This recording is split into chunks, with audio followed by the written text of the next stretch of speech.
Hello friends मु आपण मानक स्वागत करुच्ची मोर एक नुआ वीडियो को मो चैनल ले नुआ करी आसीथिले पाखरे थिबा बेल आइकन को दबाई रखंतु एवं मो चैनल को लाइक एंड सब्सक्राइब करंतु।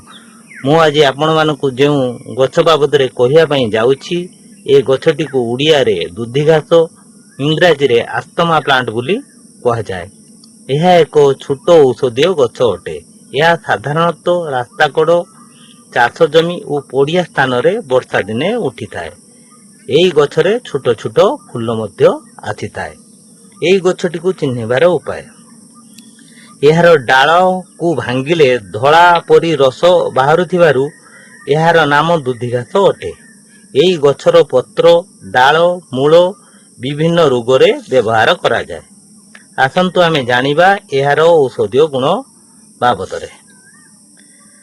काश कमाइबारे व्यवहार करा जाए। सर्दी ज्वर रे उपकार देइथाए। डायरिया नियंत्रण रे सहायक होइथाए। पेट वेदना कमाइबारे साहाय्य करे। कृमिनाशक भावे व्यवहार करा जाए। घा को शीघ्र सुस्थ करिवार सहायक होइथाए। रक्तस्राव कमाइबारे व्यवहार करा जाए। चर्म रोग और कुंडिया रे प्रयोग करा जाए।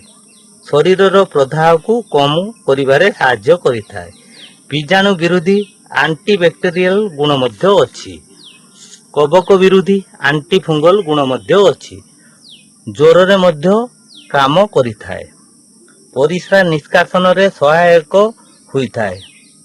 परजीवी और कृमि विरोधी गुण मध्य अछि।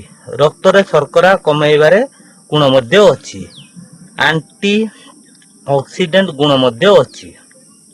आस्थमा रोग रे एहाकु विशेष भावे व्यवहार करा जाए। डायरिया रोग रे एहाकु व्यवहार करा जाए। आसंतु आमे जानिबा केतेक विशेष रोग रे एहार व्यवहार। काश पत्र को गरम करी काढ़ा प्रस्तुत करी व्यवहार करा जाए। आस्थमा संपूर्ण गछर क्वाथ प्रस्तुत करी व्यवहार करा जाए।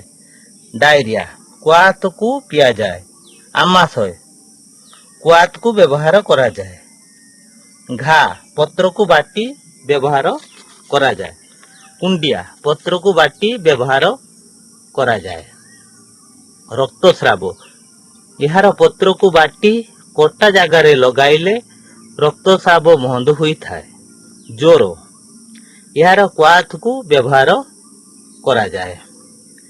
एते गुड़िए औषधीय गुण थिबारु याकू आयुर्वेद शास्त्र रे एक स्वतंत्र परिचय देइथाए। आपण माने मो वीडियो को संपूर्ण भाव रे देखि दिबारु आपन को अशेष अशेष धन्यवाद।